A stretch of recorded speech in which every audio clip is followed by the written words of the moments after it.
We'd like to welcome everyone out to the Highland City Council work session. It's a budget work session tonight. It is 7:08 p.m. on Thursday, March 30th, 2023. We'd like to go ahead and begin. I believe we have, is it Tyler, are you going to kind of lead off? Is Aaron, or do we need to start with, I'm sorry, what? Aaron's going to kick us off. Okay. Thank you, Mayor and Council. It's different to be with you here on a Thursday night. Thank you for making time to be here.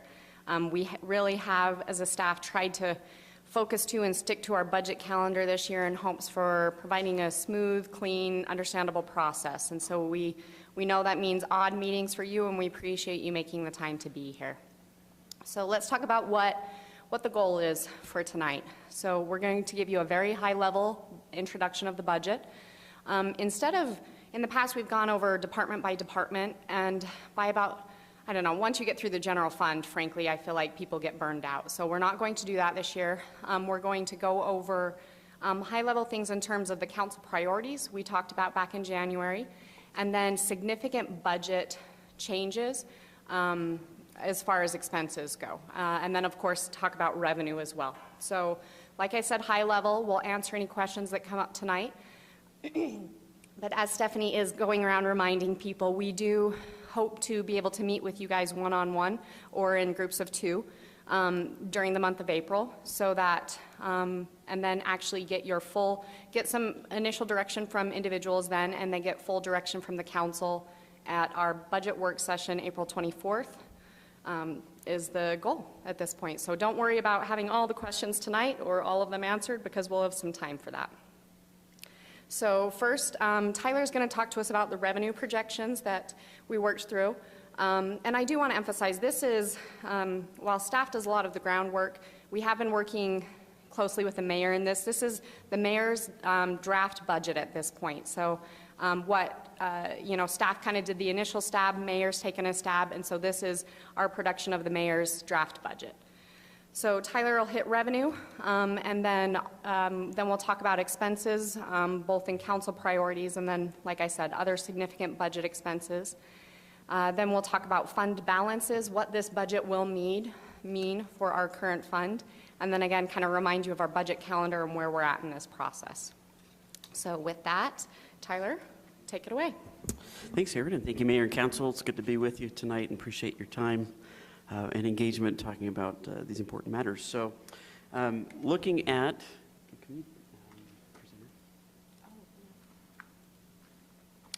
so first and foremost with sales tax, and this is consistent with the information on the first page of the full budget document. I think it's actually the very first line item, sales tax is. So by way of review, some of this will look familiar to you. Fiscal year 22, we ended with approximately $3.7 million in sales tax revenue, so that was almost 1 year ago. I love the background music, thank you. Fiscal 23, and this is a budget that was actually set before, well before fiscal 22 finished up. The budget for this current fiscal year was set at $3.6 million. Currently, and this is through March, which represents sales tax that was paid to vendors in January. We are trending 9.3% higher than the same months last year. Okay, so using that projection based on fiscal year 22 plus the growth we've seen so far this year, we would expect to be somewhere around $4 million at the end of the year if the current trend through thus far this fiscal year continues for the next 5 months. If we were to use that projection, then moving into the following fiscal year, in fiscal year 24, $4 million plus the average growth year over year that we've seen the last 20 years, that would put us at $4.3 million. However, lots of ongoings in the economy here up and down a little bit. So in discussions with Mayor, he's indicated, and staff is behind this as well, a budgeted projection of $4 million. So that's That is conservative, but it certainly allows for some flexibility there moving into the fiscal year if revenues continue to grow. Certainly that can be adjusted up. Any questions on sales tax particularly? How much is that direct and indirect? So it seems like our indirect is probably growing faster than the direct, but Last time we checked there, I mean, it's a couple months ago, still about 75-25. okay, So it's indirect. 75 is indirect from the pool. I believe that's what you're referring to, Councilman. And then 25 that is from sales here in Highland City. And how much of the direct comes from Costa Vida? No. So far, not much. They're still new in business, so great question. This is simply a graphical representation of what we just talked about. Fiscal year 22 in the black column, fiscal year 23 budget, and then the projection in gray. Fiscal year 24, what's included in the budget is the $4 million. And fiscal year 24 projection could be around 4.3 if growth continues. So that's a 9% growth, like we say, that we've seen so far this year, that we're projecting. And then next year would be 7.5% if 4 million turns into the 4.3. Next up is property tax, and this is also on the first page of the budget. Based on the permits pulled in calendar year 22, we anticipate seeing another $100,000 over what we saw last year for property tax. Impact fees closely related to the new building growth. We actually saw our projections in 23 compared to our actuals were running much slower than anticipated, and that's related to the type of properties and building that's going on. So looking ahead to fiscal year 24, we've taken the last 12 months ending in December of 22 and estimated half of that revenue or half of that volume coming in impact fees moving forward. So that impacts, of course, our enterprise funds, also our funds that pay for the park bond and park development there, as well as a portion of the building bond. Any questions on property tax or impact fees? On the impact fees, we say things are dropping or that, but how do you do it over like a 5 or 10 year average? Do you still think we'll be at average or for impact fees? I mean, you're talking about them decreasing. Right, But- and that's... But we had a peak there too, I would Right. think. So fiscal year 22 was an exceptional year, and had anticipated some of that continuing on in 23, and the slowdown has come sooner and more dramatic than anticipated. So I think you're right. We're going to see average development more than likely, and that's what our estimates reflect there. And maybe the mayor knows the answer to that. What is average development impact fees per year? I mean, we had a lot of impact fees, but I mean building permits that are pulled. Yeah, roughly 100 to 150. And the revenue also is impacted by the type. So what we've seen with the current fiscal year being slower is not necessarily a dramatic decrease in the number of permits pulled, but the type, where multifamily fees are much lower than single-family properties. So that's where some of that shift came from. So you're talking about townhomes in Hyla Vista across the street? Correct. Okay. So as we look at this, Tyler, when you're saying 50%, you're saying you're anticipating 75% or 75 building permits to be issued during the 2024, correct?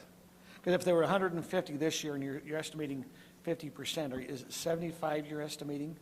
We're estimating the dollar amount, so not specific to the number of permits pulled, because that's bit us a little bit this year, but taking the actual revenue that we received for those 12 months and multiplying a factor of 0.5 to those. So depending on the type of development that comes through, would vary from that 75, but that's a good ballpark number. Tyler, can I just ask a quick question? And I know this is in your statistics and things, but I'm sorry I just got here. Oh, great. Let me see.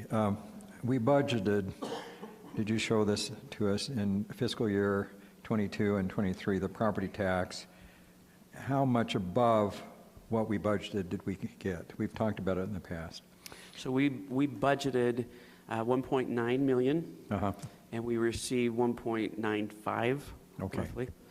So the $100,000 on top of the 1.95 is what we've included in the budget. So we've gone off of what we actually received and what the state and the county assessors indicated for 22, calendar year 22, in the current fiscal year, and then built off of that.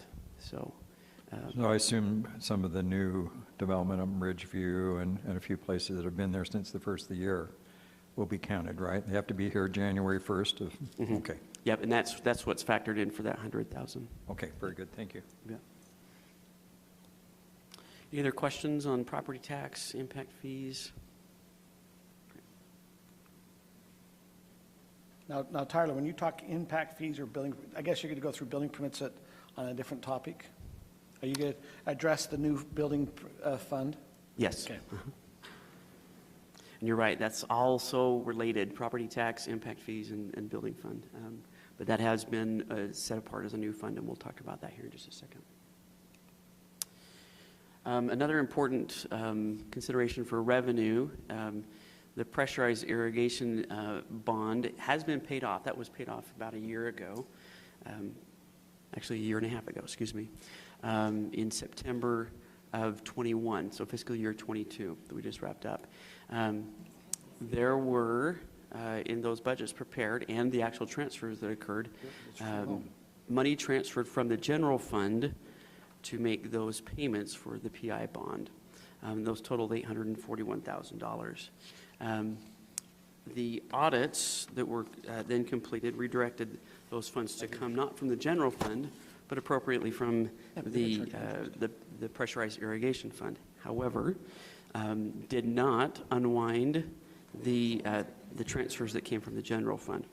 So we have reviewed this considerably with our auditor and confirmed that those funds, the $841,000 and change, are available for transfer back to the general fund for one-time purposes. And you'll see that reflected in both the general fund as the transfer in, there on page 1 of the budget.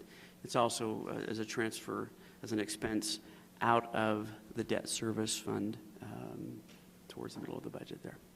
Is everyone understanding what Tyler's talking about here? This is something very important. No. We understand.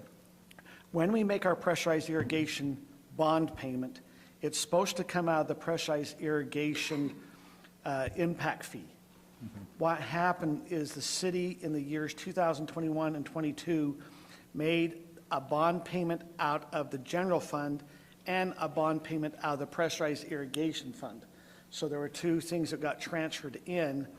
And so because of that, we have a one-time windfall of $841,447. Did I explain that correctly, Tyler? Yeah, and we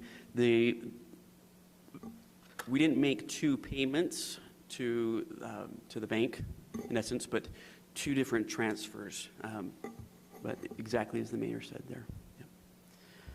Can you define the term unwind? I think I understand basically, but. So when the budget was prepared, and actually the first budget in 21 was prior to a lot of the folks in this room even being here before I came.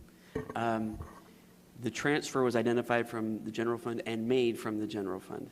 Then about a year and a half later, when the audit was completed, auditor says, wait, hold on, we need to pull that, make that transfer from the pressurized irrigation fund, which we did, made that adjustment, but did not say transfer that money back to the general fund. Oh, okay, okay, I understand. So in the statements that were just prepared and presented to the council here a couple months ago, that 841,447 shows up as an assigned or restricted balance in the debt service fund. It's not restricted, it's not assigned, it's excess, and the auditors confirm that we can move that right back to the general fund. So in a sense, we have an extra 841,447 popping in our budget this year, That's correct. in the general fund budget. Right, and it won't reoccur. There are one-time expenses Aaron will discuss that we'll make use of or is proposed to be made use of. But again, yes, like you say, just one time. This is not anticipated to recur. Any questions about that payment or the PI transfers at all? Great. Hand it over to Aaron. Thank you, Tyler. So those are really the main topics on revenue we wanted to cover, right? Your property and sales tax, impact fees, and then that one-time money. Everything else we feel like is pretty standard as far as revenue goes. Those are our main sources of revenue, as you know. So if you're ready, we're going to turn our attention over to council priority, our expenses, essentially. And so what made it into the budget from our January meeting. So I'm actually, I do need, wait a minute. Nope, I'm good. There's not enough desk space, so I moved the keyboard and was trying to figure out how to work without a keyboard. Okay. Excuse me. So I'm going to turn your attention to the document in front of you that is listed fiscal year 24 City Council budget priorities. So if you remember, this is the list of things that we had you rank and vote on in the January meeting to tell us how important each of those were to you. So you see them listed there in order of rank, and then we have notations beside them, whether they made it in the budget and where they made it into the budget. And so I'll go through those one by one and kind of give you a high-level overview and see if we have any questions about them. So elimination of the open space fee is something that council told us was a high priority. And so you see, where you see that is the transfer to the open space fund increases because the open space fund no longer has revenue coming in. And so you see that on page 8 and 9 of your the big budget document in front of you is where, I made these notations before Tyler printed a different budget. So give me a minute. Page 10 and 11, excuse me, is where you'll see a transfer. Almost. Page 9 from the general fund. Mayor, you and I have the same problem. We have many versions of the budget document, and so I made notes off of an old version. Okay, so page 9, you'll see a transfer to the open space fund. And so normally this year, right, we have budgeted for $270,000. Next year it will be $740,000. And again, that's to make up for the open space fund not having any revenue coming in. And then one thing that we wanted to make clear is the staff's plan is to leave the open space fund as it is right now. However, if council does approve the budget as is, rather than keeping two separate funds, the open space fund will be absorbed into the parks budget, and it'll just be one big parks budget. But because we wanted to be very clear and make sure you guys were very certain that's what you wanted to do after the budget's approved, if it were approved this way, that's what would happen to the open space fund. It would be dissolved and absorbed into the parks budget. Any questions on that? Next is additional funding for parks maintenance building. And to Tyler's point earlier, this is a one-time expense that we were able to make really good use of that $800,000 for. So our current estimate of what the parks maintenance building is going to cost to build next to the community center and to build it in a way that still complements the area will take an additional $950,000, so it's about 1.8 total-ish. We're working on those numbers, is the total that we're estimating there. And so we need an additional $950,000 to make that budget. And so there is a transfer out of the general fund to our capital improvement fund, which is where we will fund that building from. The next item we have that was, again, a high priority for council was the general plan update. To be truthful, it has been hard to get a good number on what that's going to cost. You know, when we started this, we had much less budgeted in our budget, and all the cities we've spoken to haven't done a comprehensive update recently, so we gave it a go. Staff thinks I might even be a little low with this number, but right now we're guesstimating that a full comprehensive update will take $120,000. The good news for this is it does not impact the general fund. Tyler and the mayor mentioned that, and we've spoken about this before, there's going to be a new fund this year called the Building and Development Fund, which is where we're going to take all of our expenses that are development related. So everything from when Kelly starts to work with them on plats to Jason in the building department issuing their C of O. And then all of the other staff who, I'm not in the development department, but I certainly spend a portion of my time doing it. So almost all staff members, a portion of their time is going to be devoted to that fund. It just depends on how much involvement they have with building. But the general plan, the update that we need is 100% due to development, and so it will come completely out of the revenues we get from building and development. Can I ask a quick question? Please. What do you spend, what costs this $120,000? Is this a consulting firm, or is this staff time? Where does that figure come from? Andy, you are the best, you and Kelly worked on that. So we'll end up hiring a consulting firm, but it'll probably be a consortium of a couple consultants. There'll be a planner that'll probably lead the charge, and then there'll be transportation engineers, and so it'll be devoted towards consultants, essentially. So will there be a bidding process then? Okay. Yep, we'll go through our standard process. We'll produce an RFP and ask for firms to give us proposals on that. Those will certainly at this high of a level come to council for your selection before we begin that work. So Jay and Kelly and part of Andy's team will be heading that up next fiscal year, assuming it is funded. So Aaron, do you mind if we maybe just, talk a little bit about this new building development fund? If you, in your documents on page 19, this is item 24 in this, and just help me understand this one, Tyler. So if you remember, our state auditor sent us a letter last year stating, hey, you are charging building permit fees. Right. And you need to account for that. I'm sorry, am I jumping ahead what you guys were going to discuss some other time? Yes, but you're just fine, Mayor. I'm sorry about that. This is perfect. And so you need to match your expenses to that. Well, as we went in, we are stating for next year, our expenses we are looking at building-wise is $992,658.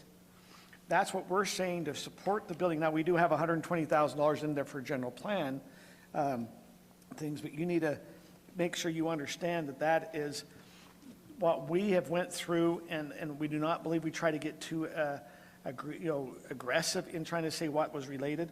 But this fund is now showing you where the money's coming to say, hey, this is what expenses we believe were occurring on the building and development inside the city, which is $992,000. With that, we probably, it would maybe be recommended we go out for a study, because we're probably not collecting, the auditor said, hey, you're collecting too much. Well, as we've done it, we might not be collecting enough. Sweet. So it's the opposite way. Now, there might be other cities, and we can't answer to how they're doing. I saw some documents where some other cities had large $1 million bounces that they're collecting on permits. I don't know what their expenses are against that. But we have, are you showing the revenue right there? Is that? Yeah, so, well, this is revenue for fiscal year 23, was this, or where we're at currently with that. But to the mayor's point, we have all of our expenses in here, and because of the conservative projections we've done for what revenue we're going to get off of building, because we are seeing some slowing, we are actually going to have to use fund balance this next fiscal year, assuming that revenue and expenses come in as we're projecting them. We do have fund balance of from fiscal year 22, if you remember the audit reported, we have $543,000 in fund balance for what will become fund balance for this fund. We have not, obviously we haven't closed out 23 2023, so I can't tell you what that number is yet. But at this point, we have enough to make it work, but the mayor's absolutely right. We need to see how this year goes and potentially look at raising our fees, because while the auditor might have thought the opposite, it looks like we might not be collecting enough to pay So for what it. we're saying is we have expenses of 992,000, but the income is only 729. So we need to probably go adjust our building permit fees to match what our expenses show. And the way that building occurs, we collect the revenue at one point in time, but the expenses for servicing that development may take 3 to 5 years. So we're seeing some of this in our estimates that, yes, the city had a surplus of 500 and change in a prior year, but those expenses take a lot longer to actually hit. So we'll keep a very close eye on that and adjust as necessary. But, and I'll have to study this, and the mayor studied it a lot, but it seems to me, I mean, there'll be a lag time, I'm sure, from year to year, but it seems to me if you have less building permits and less building and less development, your expenses should go down as well, right? I mean, you don't need the building inspector as much, you don't need all the staff time. So Correct. I think that will kind of, maybe there's a lag time on expenses, but Ultimately, as development builds out, you're absolutely right. Those expenses and time that staff otherwise have had to divert from other projects will be reduced as far as building goes, and be able to focus back where other ongoing maintenance would be. Tyler's right. We have one employee who was hired because of the growth that we've experienced in building, but everybody else, it's just we're devoting more of our time to building. So one employee could potentially leave, or no longer be needed, I should say, right?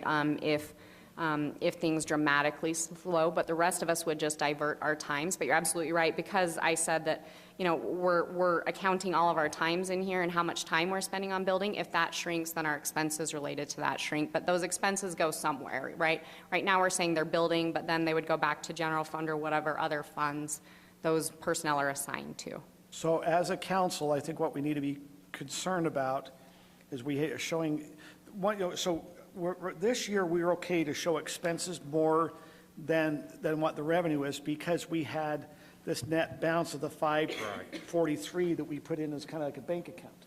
But that bank account will keep getting pulled down.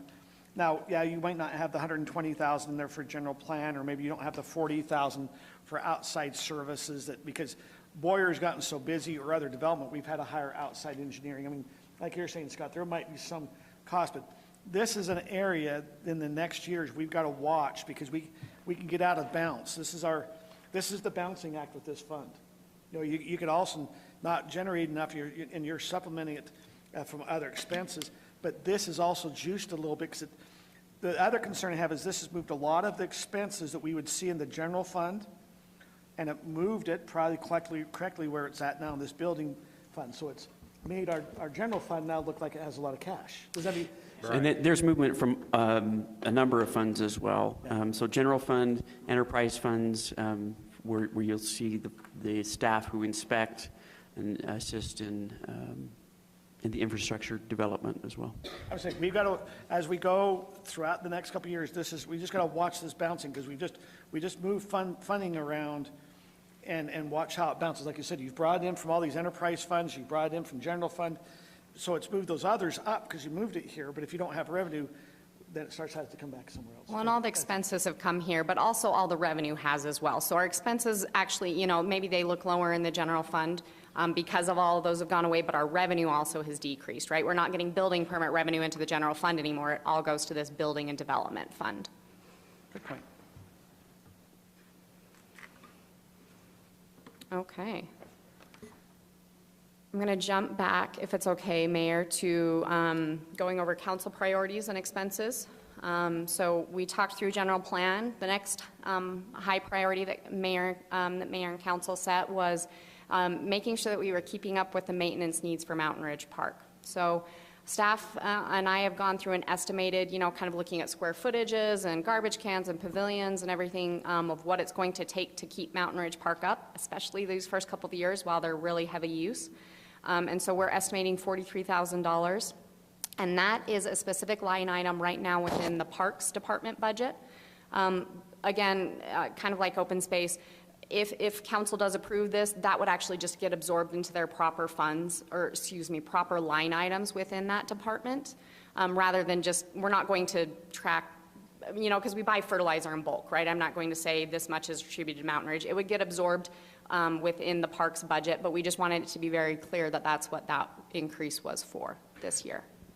So is this the assumption that the park will be completed during fiscal year '24, totally completed, and that this will be kind of the ongoing maintenance needs? I'm sure it'll go up a little bit with inflation and things. It would, and, in thinking through, that included a lot of grass, which the grass is not all going to be completed, this fall, right? Just depending on timing. We're still working through that. And so it's possible that those costs will be smaller this year, but that was our guess for a fully finished park. That's what it's going to cost us to maintain Mountain Ridge. Over the years, but the park won't be finished probably till next spring. So if we wanted to lower that somewhat, I think that we could. I'd want to go look at the estimates to make sure how much exactly went to grass versus garbage can maintenance and things like that.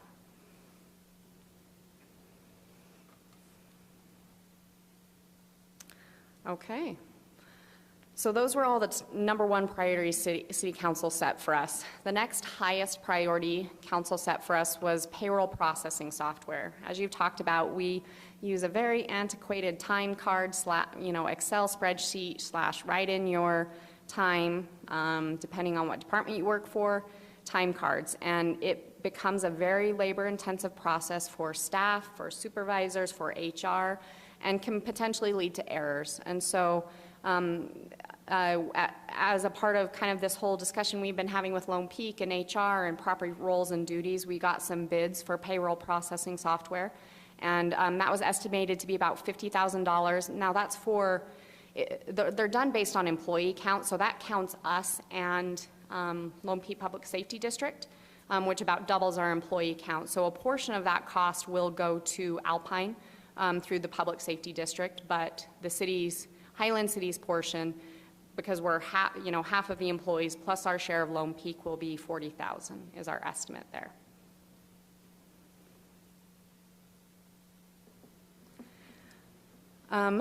The next highest item that was on City Council's list that we talked about in January was the idea of changing what we do with staff raises.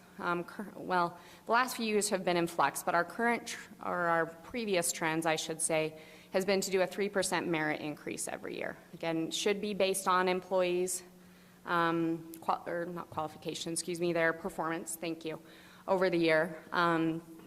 The idea that we discussed was, is it time to do a COLA or a market adjustment separate from merit, and hold those two differently so that merit can really be about performance, COLA or the market can be about what's going on in the economy and the job market, to try and keep up with the market so that we don't have to do those really big increases we've seen, especially with Lone Peak in recent years. So the cost to that, we wanted to break it out, general fund and other things. In talking with the mayor, we've gone through a number of scenarios. Actually, I wanted to show some data. We tried to look at what, if we were going to do a market or a COLA adjustment, is there a number out there we should stick to and use? If you remember this fiscal year, we did a 6% increase because that's what the Social Security increase was, and so we thought that was a good metric to tie to. So staff went out and looked at and the mayor went and looked at a number of different data points to try and pin, hey, is there a good number? If we wanted to just set a standard and stick to it, what would the standard be? Each of these have their pros and cons and their flaws. So you see Social Security up there, right now is an 8.7. If you look at CPI, inflation, just in the western region, we're about at an 8. URS, what they're getting for a COLA for the retirement system. But then we tried looking at census data, but that's about a year behind. Tried to get closer to just Utah using some Gardner Institute data. Some of it's forecasted because we're so early in the budget process. And one data point the mayor noted was, if you look at the Bureau of Labor Statistics, the employment costs for the Mountain Plains region, so it includes a few states around Utah, is about 5.2% change. Again, that's 2021 to 2022. So all of these are somewhat behind, but these are numbers we looked at. There's also a survey going around among city managers to see what are you looking at for increases each year. And I know the mayors have been discussing this as well. And so it's kind of funny because sometimes I'll get an answer from the city manager and the mayor gets a different answer from the mayor. And so I'm just sharing the data that I have received. And again, we're early in the budget process. I don't know where all these cities are going to land. So I've got, and I'll share all of these slides and these documents with you, Mayor and Council, so you have these electronically afterwards. But you can look at what they're currently planning for COLAs versus merit and where the average ends up. So I tried to pick just cities that I felt like were within, an employee could leave us and not have to move, essentially driving time-wise, to look to see what they were doing. So if you look in total, it looks to be about 5%, but again, early in the process, the data I have right now. Aaron, Scott? on the previous slide, did you do an average of all those different, I did not. be interesting just to see what But they I'm average sure out. Tyler can sit there and do some math for me really quick. Looks like it'd be a little over 6%. So if I could kind of share what I've put in as the mayor's budget here. Oh, you have it here? I do. You know, and the mayor shared, and I don't disagree with him, like, we're worried about what's going on in the economy. And you know what, Mayor, I'll let you speak to why. But what we ended up putting in the mayor's budget is the mayor felt comfortable sticking with a 3% merit increase, but then also budgeting for a market study. So if you were here a couple years ago, we did a pay plan update to see where everybody was at, and then we made adjustments, you know, if we were behind with certain positions. So essentially to update that and to see where we're at. And then right now, there's currently nothing budgeted to address any of those adjustments if we needed to. So Mayor, I'll let you speak to anything you want.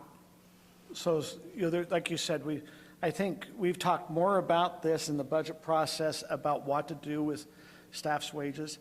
We have some really good staff members. This is not, it's really hard where you're going, okay, I love the work that everyone's doing. We're not having issues with employees, but you're going, okay, where do we look at, and I guess I always follow, how are the taxpayers, we recognize that inflation, so where we go tie and say, hey, we're going to tie to what inflation is, I looked at going, well, that's not what the taxpayer's wages are going up. Does that, you know, so Right. It's really hard to say, oh, we've had the CPIs went up 8%, we need to give them an 8% raise. I go, well, what did our taxpayers, or what happened? So I went and I looked, and some of the concerns, we did a 6% last year, and I did really rely, after it all got going down, was the Bureau of Labor Statistics, is the one that had the 5.2, and I'm going, that 5.2 happened in 22.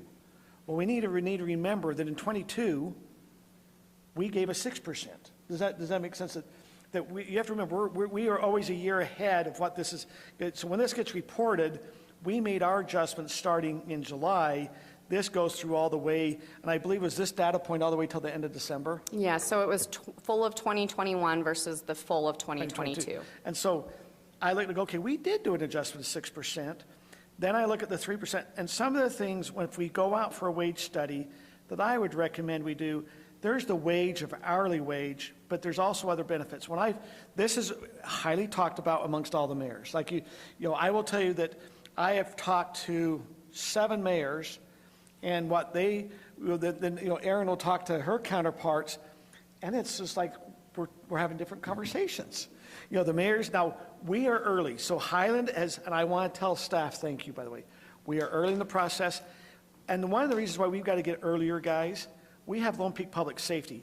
If you are American Fork, or you are Lehigh, they have their public safety all in their own budget. They don't have a district. We need to get ahead because of the Lone Peak Public Safety District to start having those numbers come in, because we got to have the meetings and have it passed by May, so we know what we're doing in our budget for June. Does that make sense? And so I've appreciated staff, and I really, you know, this year has been really nice. We've had a lot of meetings, but coming back to the 3%, some of the things I think as a council that, we need, if we're going to go out to a wage study, I'd recommend looking at the global, what we call the whole total package of wages. So you have a wage, but then you have, if it be medical and dental, you have HSA contributions, you have health insurance contributions, you have 401k matches, you have all these other things that kind of come into play. Because when I brought that up with other mayors. You also have the 4-day work week, which needs to come in as a benefit as well, which they did last time. Yeah, and that's, so you look and you have to say, okay, is there a benefit on certain other aspects? Like you said, if it'd be a 4-day work week. And I'll be very open as I've looked at where we're at in Highland, and I'm not going to say Highland, probably government-wise. I think government during the COVID time has probably shifted, and they have jumped up than what's going on in the market, meaning that there's a little bit of, but that doesn't mean that we need to do anything with Highland. My big thing is all the employees need to be treated fairly. We want to keep them. They need to be compensated fairly. So in the budget, I put a 3% merit, understanding, now do I think, the reason I didn't put a COLA is I'm not sure every wage is under market.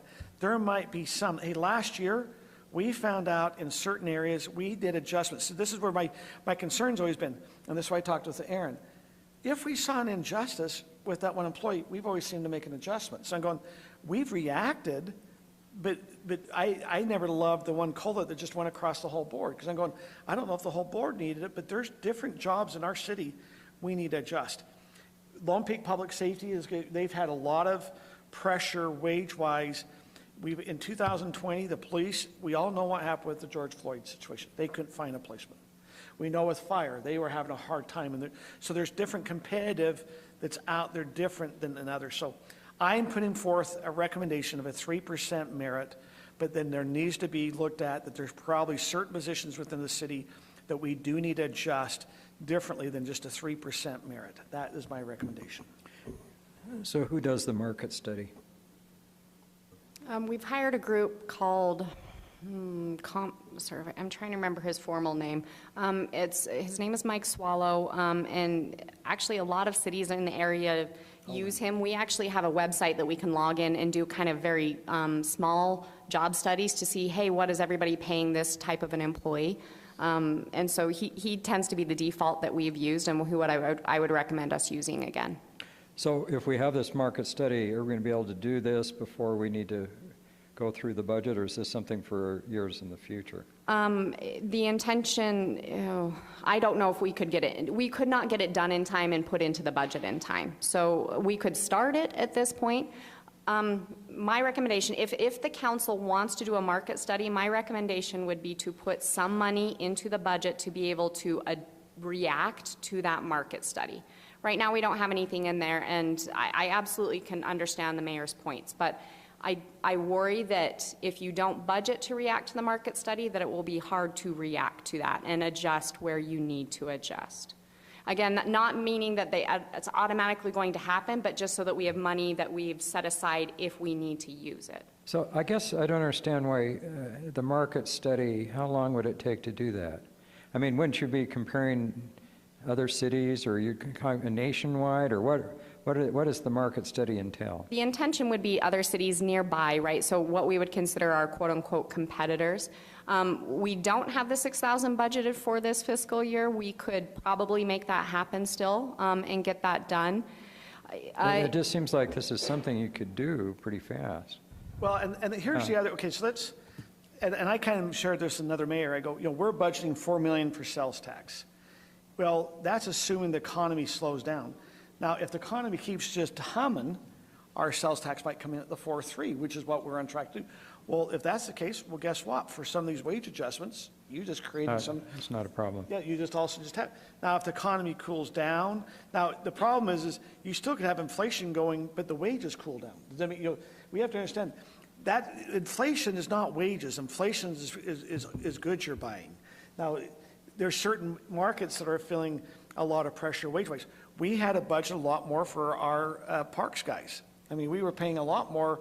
I mean, now you're talking, they were making 12 to 13, and now we were at 14 to 16. But for them, that's a big just.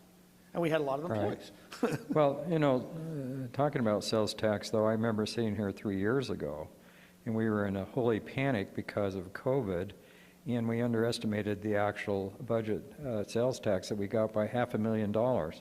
And then the next year it was $300,000, and we consistently budget conservatively, which I think is great, but we're consistently under, and I think we've been under almost $1 million in the last 3 years total, if you add them up. Isn't that about right, Tyler? 500, 300, and then whatever from this other, so, Yep. yeah. Anyway, what's your recommendation, council, on this specific item with 3% merit? Is there other feelings how to do it? Do you want to go out there and do a market study? Now, to me, there's no reason to go out and say, what does everyone make an hourly wise? Because, like you said, there needs to be some, because when I asked other mayors, a lot of them aren't doing the $3,000 HSA. A lot were not doing 95% of their health insurance, and some were not doing a 401k match. And so, all in, that's what, once you start getting all those benefits like I said, all the employees are great. Most of this was in place, this has been in place. But we do an HSA contribution of $3,000. We pay the health insurance of 95%. We do a match to the 401k. There's also a lot of time that's off that's different than other. I want the full market, because to me, I want the full picture. I don't want just my wage that they're making $12 an hour and we've got to raise it to 15, because I'm going, that's not apple to apple comparison to me. No, I'm absolutely in agreement here. 3% merit, 6,000 for a market study, and I think Scott should be on the city's health insurance plan. Did I say that? Who should be on the health insurance? Scott. Scott. So I agree both with Mayor, and I agree with one thing Aaron was saying as well. I agree with the 3% merit, the 6,000 market study, and taking into account the entire compensation package, because they are not apples to apples. But I also agree with Aaron that if we're going to do a market study, we should be prepared for either way it goes. So we shouldn't do a market study if we're not prepared to do something if it shows that one position is below the market value, right? So I do think we need to have budgeted some amount that if the market study comes back with one or two positions or all of them or whatever that might be, which I think our total compensation package is very competitive, but that we're prepared to act on it. I don't think we should do a market study if we're not going to act on it.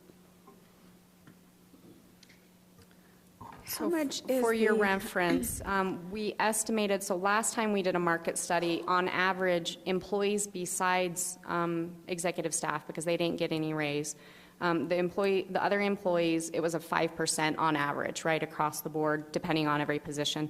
So you can see here on your table, if we were to do that, budget for 5%, again, to hold it aside, not spend it until we got the market study, it's a total of about $160,000 or $155,000.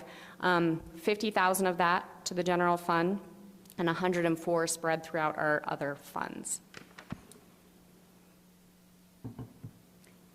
And to me, I guess the question, when you go to market study, you're only going looking at other government jobs. You're not looking, if it's clerical, are you looking at other clerical or only government clerical? Are you only? The standard that we've used in the past has only been looking at other government jobs, just because that data is readily available, and getting a total compensation value for similar positions in the private sector is I don't even know how to go about that. Maybe, I'm sure somebody could help me there, but. The joke was, when we were with a lot of the mayors, everyone was looking at Lehigh and says, well, you quit doing the wage increase.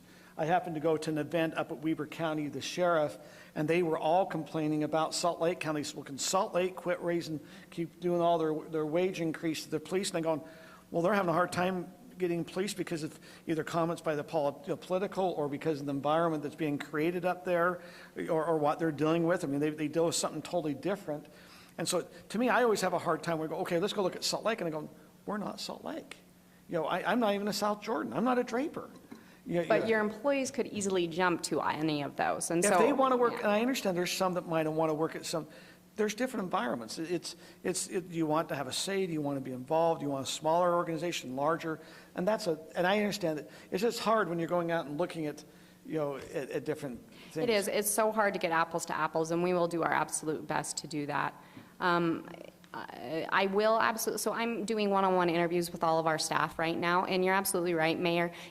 Essentially what I'm getting from everyone is, we want to be paid fairly, but really the reason they stay is because of the environment. They really do like the people they work with, and so we need to maintain that and maintain that good culture. We certainly can't ignore wages. I agree. But we don't have to be the Lehigh whose goal is to be at like 70% of the market, right?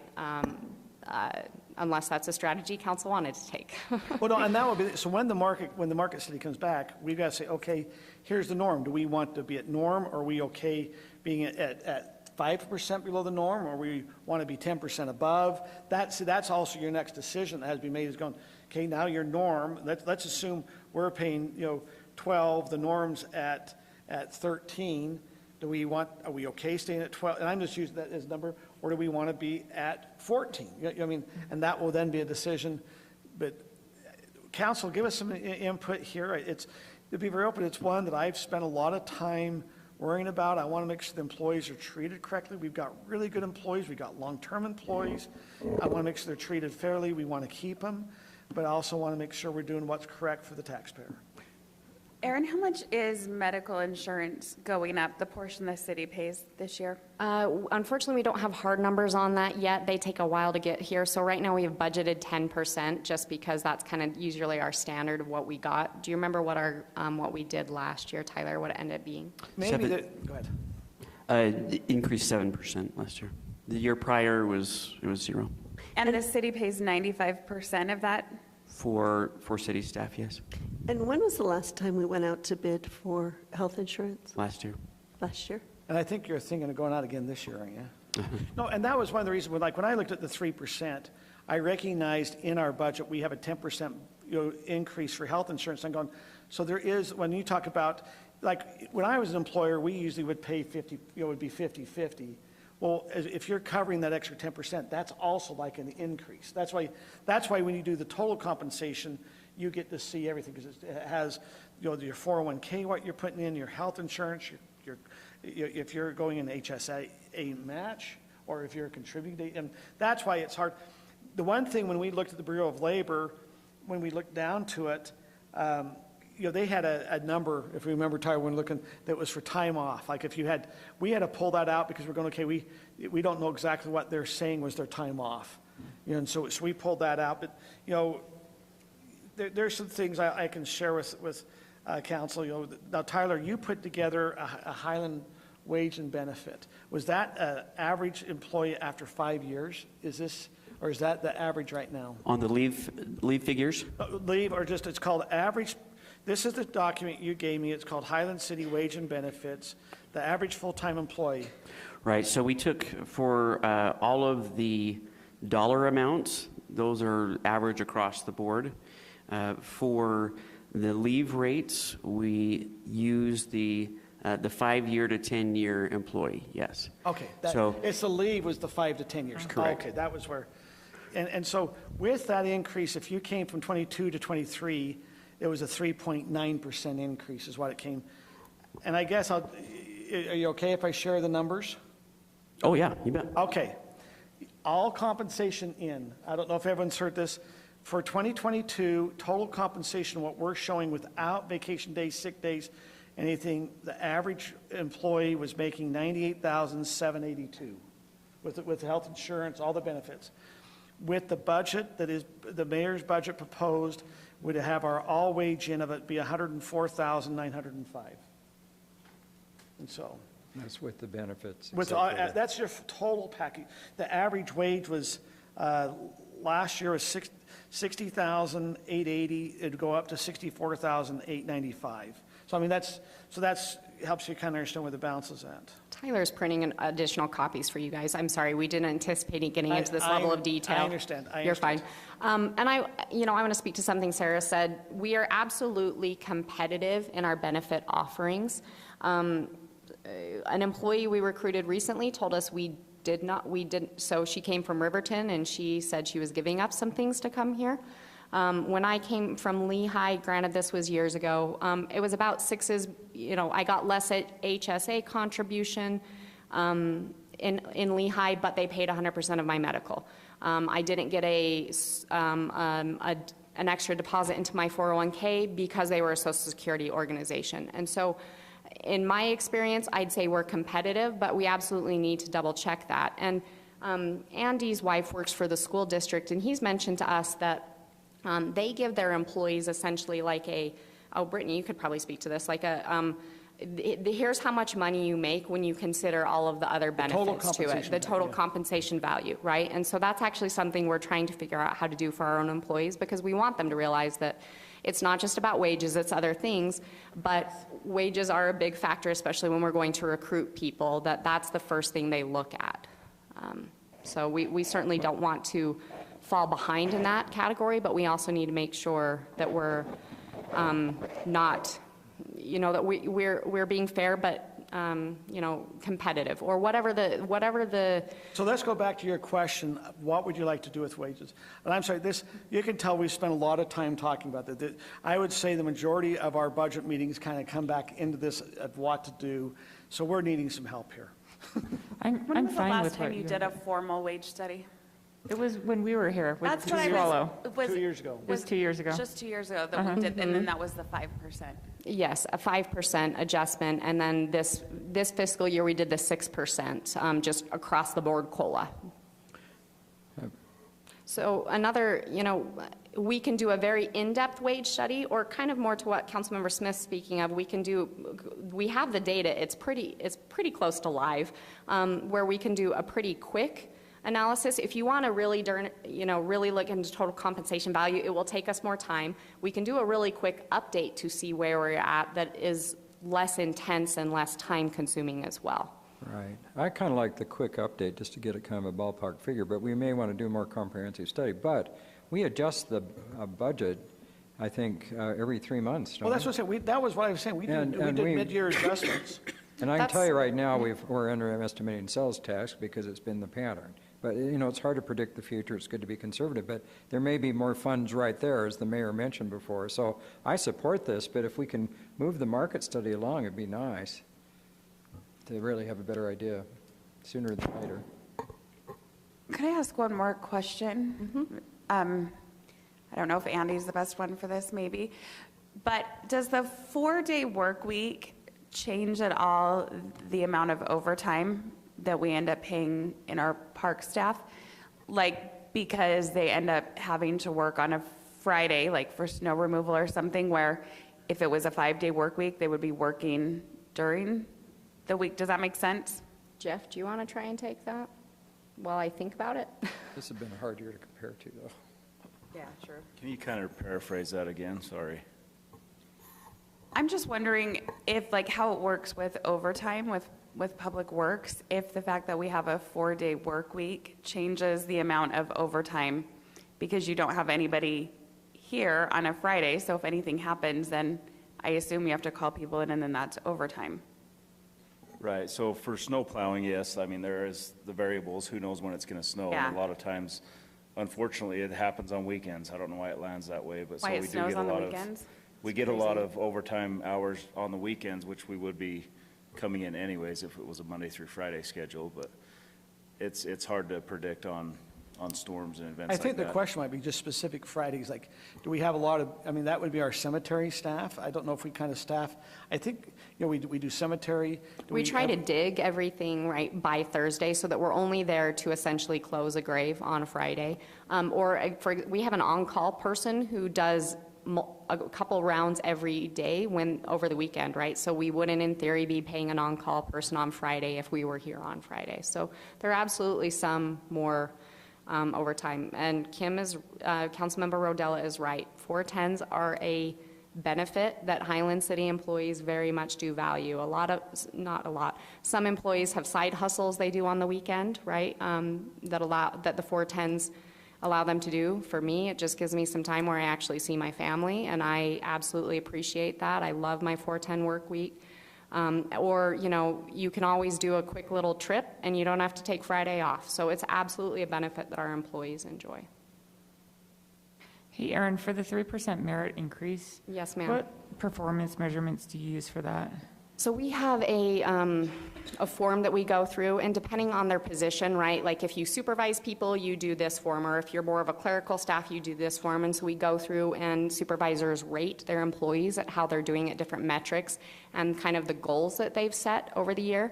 And then based on the math that shakes out, spits out the number that people, the increase that people should be getting. I will say it's a bit of a cumbersome system. It's pared down from what happened when we've had at least 3 systems since I've been here. It's pared down from that, but I think it could use some more help, and that's actually a project Jay and I have talked about tackling. And do the majority, what percentage actually get the 3% merit? So this is a problem that I spoke with you about in January. Especially when inflation years are high, supervisors, while I'm not disagreeing, they should be doing performance, measurements based on their performance. Supervisors tend to be generous. Last year, we had 2 people out of 70-ish, 50-ish, not get a full 3%. So it does a bit depend supervisor to supervisor, but the trend has been that the 3% merit is really treated more like a COLA in our organization.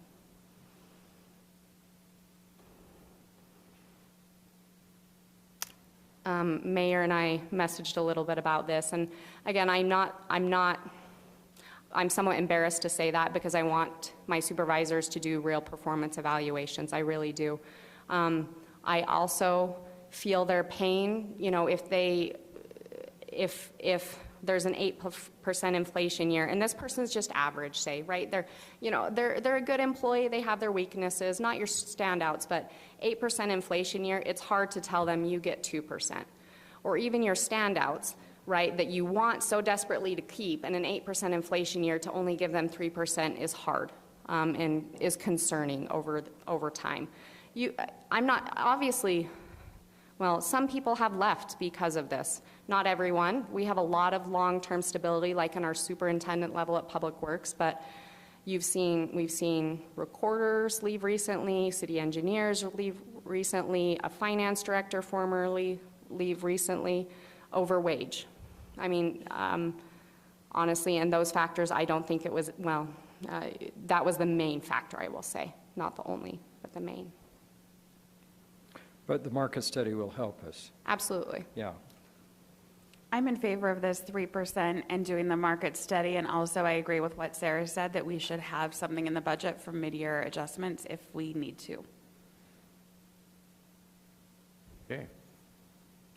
I think what I've got at this point is at least do a quick, see what we can get quickly at this point, but looking ahead to potentially putting something in. I don't have clear consensus yet as to whether it's going in the budget or not, so we'll wait for those one-on-one meetings and further direction from you, but at least see what we can do initially for a market study without incurring costs and do something quick at this point. I think this is going to be the biggest conversation we have tonight, but we will see. So shifting back here, most of the rest of this you'll see on the sheet. These were priorities in terms of the ranking priorities. They were not ranked as high by council, and most of them did not get funded because of that reason. So just a quick aside, the dog park by town center. Actually, as we've looked into that more and more, best practice is actually a very large, to do a dog park, you should have a minimum of 4 acres. Otherwise, it's just too small and the dogs tear it up and it turns into a mud pit. And so while this spot might be ideal from a location standpoint, because everybody here who has dogs, it's really not ideal from a size standpoint. And so actually Mayor and Andy and I have kind of talked about the idea of maybe that west area of Highland Glen, where we're going to maybe do butterfly sanctuary, the rehabilitation area where the gravel was, maybe that becomes something. So we're toying with that idea, but we're letting Andy focus on flood control first, and then we'll turn our attention to that. So I walked down by the dog park in Art Dye, and it's heavily used even all winter, more so than any of the other things other than the pickleball courts. Of course, we're early in the season. Do you know how large their dog park is? I can't believe it's 4 acres. But it's heavily used. They fenced it in. I understand the staff did it. They I think did it's about 2 asphalt. acres, isn't it? Yeah. Yeah, it's more like 2 We'll acres. happily look at that. We honestly, Yeah. we haven't spent a lot of time on this endeavor yet, just because it didn't fit into the budget. But But it's incredibly Yeah.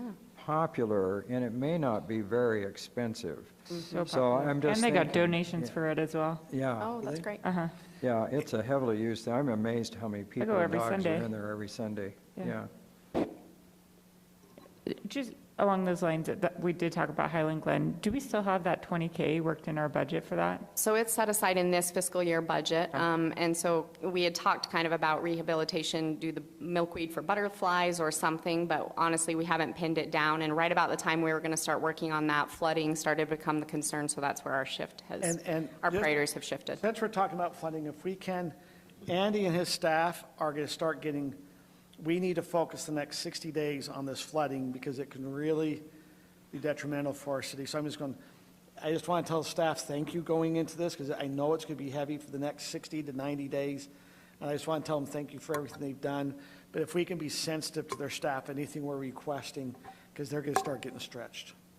Thank you, Mayor. And yes, honestly, as I think about things for Andy, I'm like, okay, we're going to put that aside until later, is what I'm doing at this point. So, and Andy just reminded me, so the piles that we needed to move away on that west side that we committed to moving away are all gone now. So we've at least met that. We still need to do the 20,000 in rehabilitation. We told them we would, but that will come, so. Andy, really great job with all the flood preparation stuff. I'm super impressed at how in front of it you are. It's just, I just think it's so well A done. really good job. Yeah, thank you. We appreciate it. It could be a little bit of an adventurous ride, but we're going to do all we can to be a step ahead and be there to react when we aren't. Hey, Andy, did you see that Geneva Rock is doing free sand? Okay. Yeah, I just wanted actually, to know if we were part of that. Yeah, we've most of the loads of sand around the city have come from Geneva Rock. Oh, good. I didn't want Alpine to be in on a deal like that and not have Highland be on it. Okay. Can I do a squirrel real fast? A squirrel means it's nothing we're talking about, but it kind of is. So this dog park, we could bring forth an ordinance that we have to have DNA tests for every dog in the city, and then we can know where some of our issues are at. Done. I will- I'll have my dog be the guinea pig. Do you remember that resolution Brittany did, or Brittany's daughter did about ice cream? I can't even remember. It ended up Ice with cream- us having ice cream. Ice cream after 10 PM, wasn't it, or something? Yeah, so anyways, So can I segue into that? yeah. I spent 2 hours this morning as we're doing the preliminary budget for the animal shelter. And the fees that Lone Peak Safety District, which come from Alpine and Highland, could be decreased if we could encourage more people to license their dogs. And one of the things, they're going to put out some information, we can put more on our website and different things. But one of the things that they kind of emphasized in some of the other cities, they've been aggressively going out with their animal control people, especially if there's any complaints about the dogs, they issue what they call a fix-it ticket. Because the first thing they check on is if the dog has been licensed, and then they say, well, we're not going to charge you this fine that's fairly significant in the city ordinance if you go get your dog licensed and take care of all these things. So if we could do that, that in and of itself would save the money, some money for the city, just throwing that out. We just talked about it at length today, so there'll be more information coming on that. Okay. That was our segue. I'm sorry, we can now go back. Okay. Bringing us back, one thing that we talked about for a priority was doing, essentially, it's some basic coverage and protection for our cemetery, both the equipment as well as the dirt. So as we dig a grave, right, there's a lot of dirt that gets accumulated during the wet season. If we can put that under somewhere so it doesn't freeze or doesn't get rained on, that helps us quite a bit. So building a very basic lean-to equipment for our storage at the cemetery would be something very helpful for staff. Because this was part of the cemetery perpetual care fund, there was funding for it, right? General fund had kind of tapped out, but there was funding there, and so that one is currently included in your budget.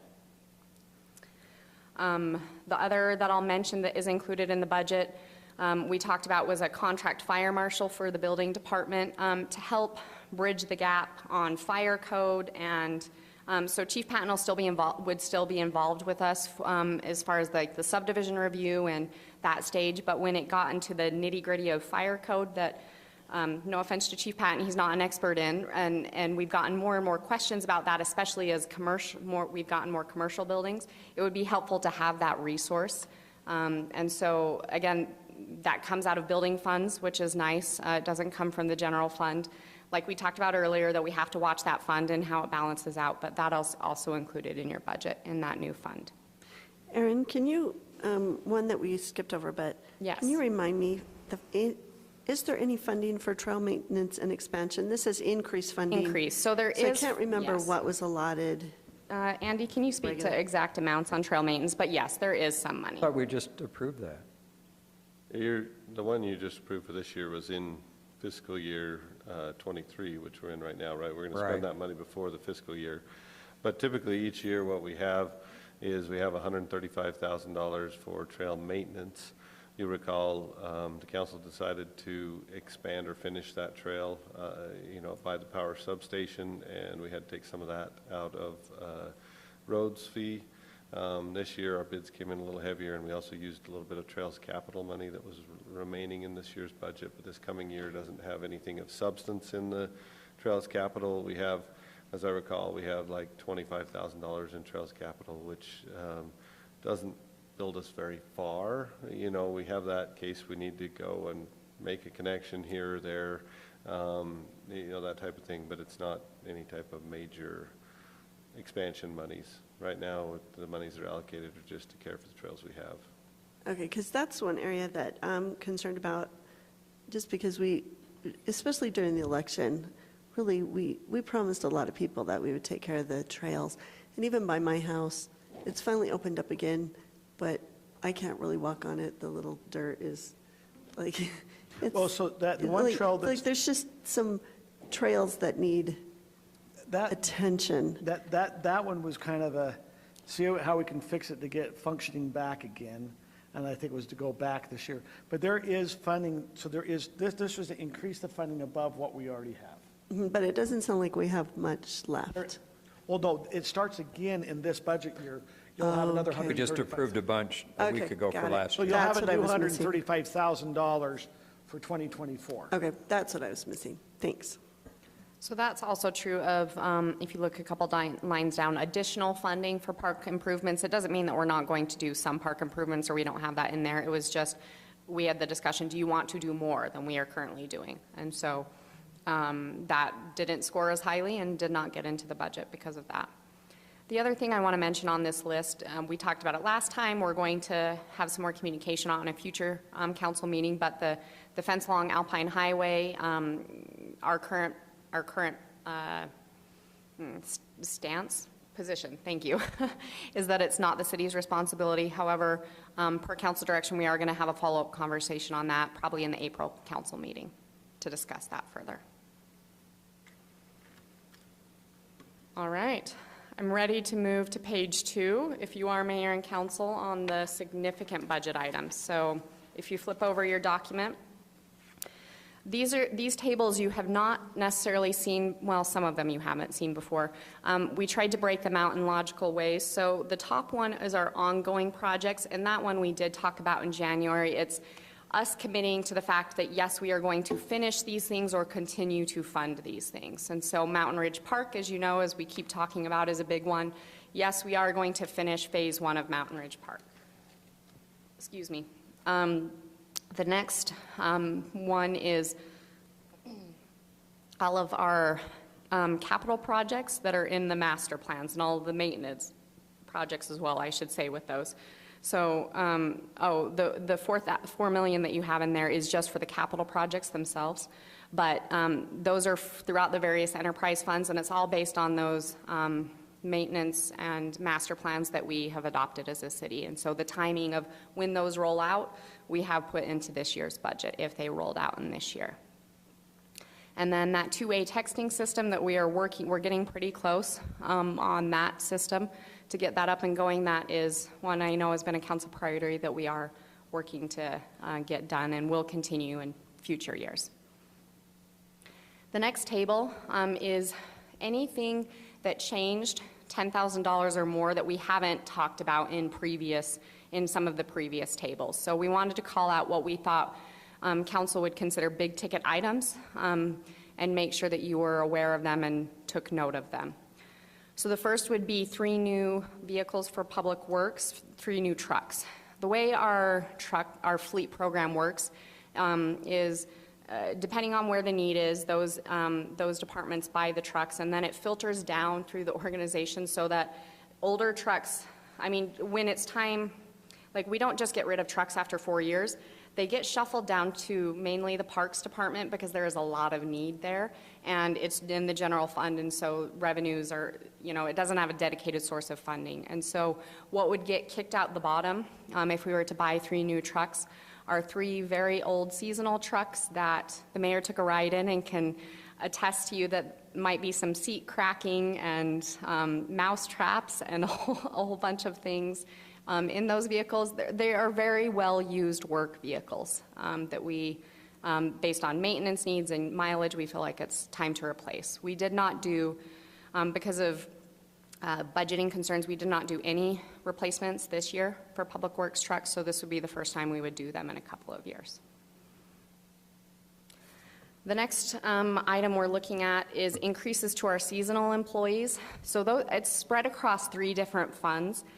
The amount you see there is for spread across 3 different funds, meaning our seasonal spend their time in the parks, open space right now because it's its own fund, and cemetery. And so we spread out their amounts throughout there, a requisite to how much time they're spending. Councilmember Ball.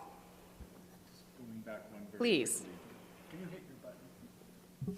Just going back one very quickly, the Public Works vehicles, is that the net cost, including what we would get from selling those vehicles? That's a good question. So that is not the net. That's just the cost that we're going to expend. But if you look in the general fund under revenue,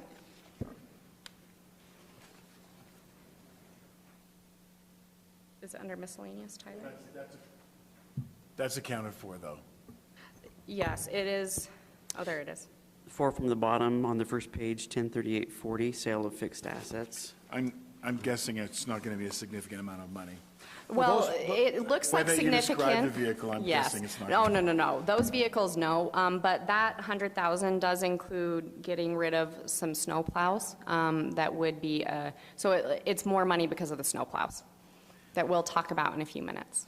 So that is wrapped into that 100,000. Or is it not? Yes. Is the snow plows only 100, and these vehicles would be above that, or you're thinking the 2 snow plows, these 3 trucks will be about 100? Correct. Okay. I'm hoping to get 50 per snow plow. Okay. Are we okay to talk about seasonals? Yes. All right, seasonals, spread across the 3 funds, requisite to the amount of time they spend. So 88,000 is the number you're going to see in your budget. It is actually only 38,000, and that 38,000 is essentially us being able to pay them a little bit more to try. So last year, the incentive program, the idea that you guys gave us, it really worked, and you saw it in the parks this year, right? We kept kids here, so we were able to keep up on our parks maintenance. We would like to keep that going and give them a little bit of a bump up, essentially, to incentivize them to come back this year.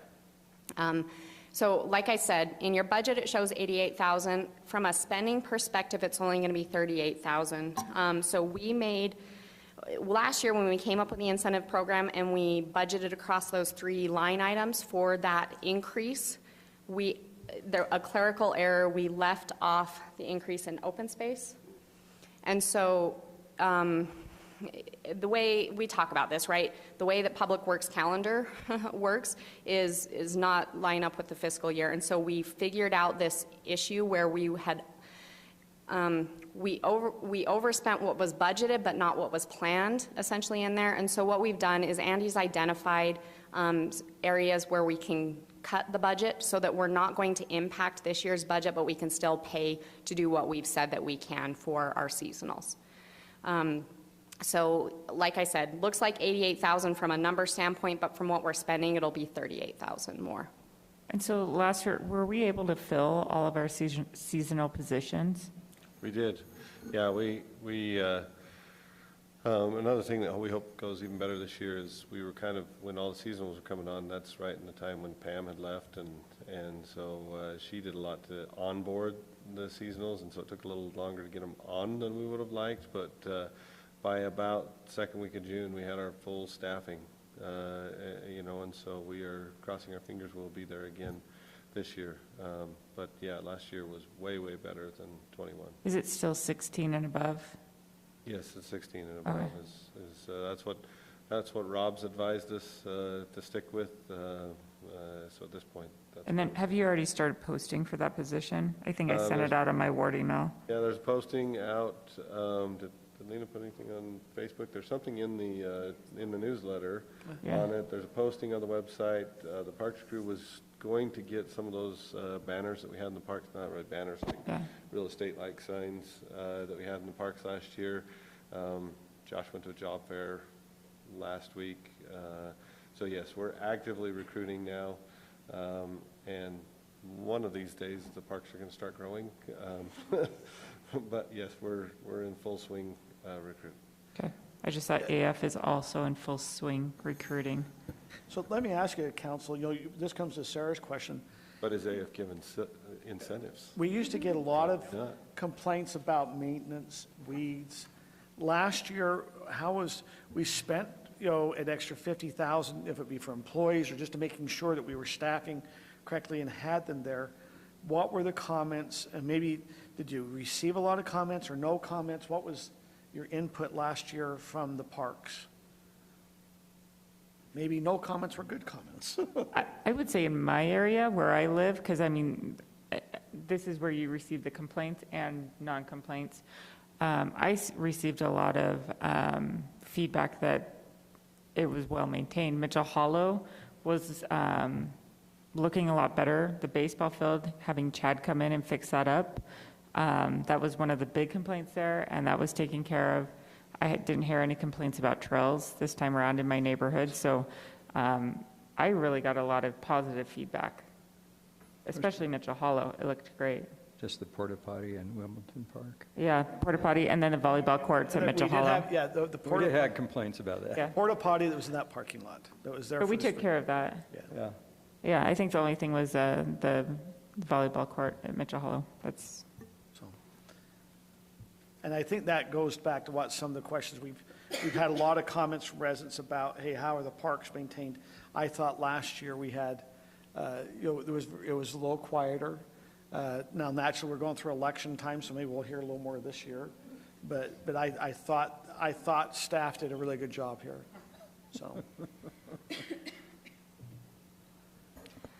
I'm going to keep us moving, but please stop me if you have questions. So the next one is legislative consultant hiring. This is actually to finish out David Stewart's contract. So if you remember, it was $100,000. This is the gentleman who helped us get the $1 million water grant.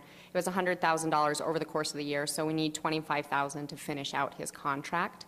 And you'll see later on, we have an option for if you want to renew his contract, and he's going to come to you in April and talk to you about that as an option.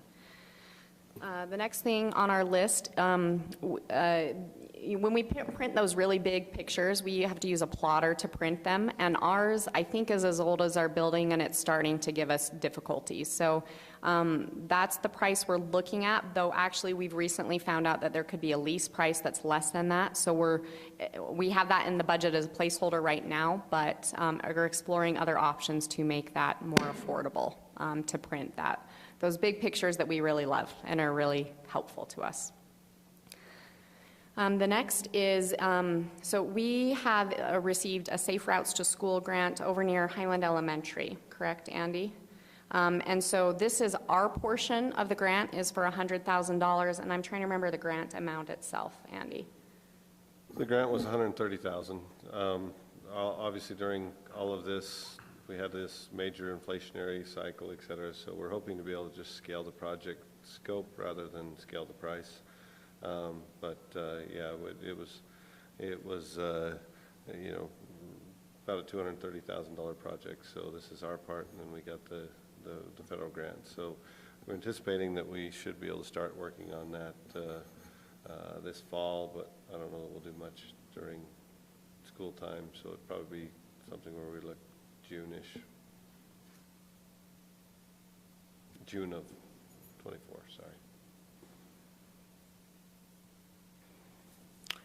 The next thing on our list are replacement blades for our snow plows. Those get worn and torn every year and through every storm, and seeing cost increases there. And so that's essentially to do the number of plow blades we need every year. So it's not just salt that goes into snow plowing, it's the wear and tear on our vehicles as well. Excuse me. So is this something that we have to replace every year? Yeah, we actually do it twice a year per blade. Like in this year, we went through 2 blades per plow. So it's not the big blades, Yeah. it's just the little wear blades that go on there. But oddly enough, they're like horrifically expensive per little blade. I mean, they're thick, it's thick steel, it's, but, I mean, kind of unbelievably expensive for something. I'm just saying, if it's like an annual expense, why don't we just build it into the budget? And this would build it into the budget. Essentially, it would increase this line item so that we could handle it. So that would be ongoing there? Yes, and we haven't separated out ongoing from one time. Like the plotter, of course, is a one-time, depending on what the lease cost ends up being. School grant is one time, but yes, this would absolutely be an ongoing expense. It's just, we've seen the prices jump on snowplow blades, so we've always been doing them. It's just the prices have increased. And honestly, this year was a heavy snow year, so to keep up, that's what we would need. Really? I didn't think it was that heavy of a snow year this year. Really? Spent a lot of time in St. George. The next line item is actually one of Donna's. So this would be within the library fund. So Donna has budget set aside to replace the carpet. The library gets a lot of use, especially in certain areas, and it's getting a little worn. And so Donna has asked to set aside $35,000 to replace the carpet. And it's going to be quite the massive undertaking. If you think about replacing carpet underneath 30,000 books, it's going to be a project. So 40,000 about, actually, right? 43,000, excuse me. So do you have to move all the shelves to do this?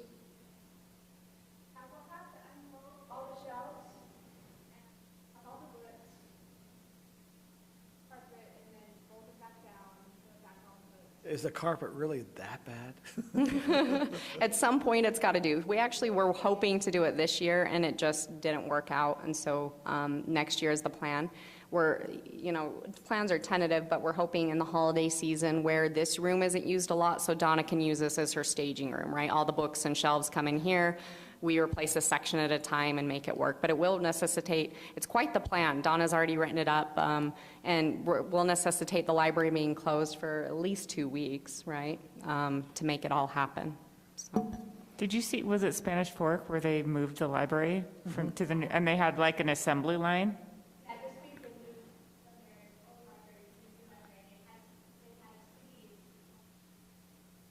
Literally do a line, just handing books between the 2 buildings. Donna has quite the friends group that I bet could absolutely handle that. The next line item you'll see is for a new playground. So this would come from the parks tax that this year we're dedicating towards Mountain Ridge Park, but this next year would, staff's proposal, at least at this point, is to put it towards a new playground to replace one of our existing ones. We haven't revisited kind of our playground plan in a little while, but my recollection is that Heritage Park was the one that was the oldest and heaviest used, that it was time to replace and had some wear and tear on it. The next line item goes back to something we talked about during the audit, is the assessments we pay to the various water companies where we get our water from. So we have certainly seen an increase in those assessments this year, and we're anticipating an increase in the following year as well. And so that $73,000 goes to pay for those assessments. That is built into our utility rates and things, so we do get revenue to pay for those, but the costs certainly are increasing there. The next line item is for culinary water projects. So this is actually a line item that's outside of kind of our master plans, but that would go towards projects that just pop up throughout the year. It's kind of, honestly, we don't have a budget to be able to deal with the pop-up projects that happen in the culinary water budget, and so that line item would help with those projects. Unfortunately, Andy and I talk all the time, nothing in Public Works is cheap, so one project costs $20,000+, as you saw in an email today, right? One piece of equipment, right there.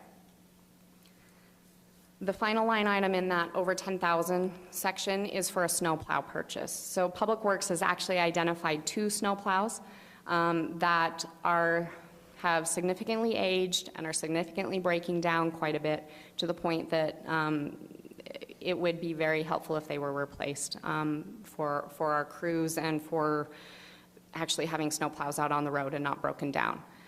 So the total cost on that, all outfitted, is $240,000 to get the chassis and all of the equipment needed. Councilmember Ball. Is a sander to sharpen the blades between their replacement, or what is that? That's the sander's the bed that goes in the back that throws the salt. That Salter. sands I like my definition better. Yours is probably better and a lot more fun. So a sander is something that holds sand. Yeah, so, well, Okay. sand and salt, right? Well, it's a special bed attachment Yeah, or yeah, something. so when we buy the truck, we just buy the truck and the basic chassis. Does it include the part that, like, disperses the sand? That is, So kind of like a fertilizer for your lawn, it kind of just right, it's off the throws it back, out? it's off, Okay. throws them out the back, and it's, so so what we do is we buy the cabin chassis, just basic, and then we take it up to the shop, and they put the bed on and build the salter/sander for the back, and then put the plow on and all the lights and all the other accoutrements that equip it to then be ready to plow snow and throw the salt. Great, thanks. So you see that coming out of the Capital Roads Project Fund, but it's actually funded through the general fund through a transfer from the general fund to pay for that. We're not using road money that we would be normally using for roads to pay for it. We've designated some general fund monies to transfer out to pay for that snowplow. While they identified 2, like I said, right now only 1 is currently in the budget because there's only so much room in the budget.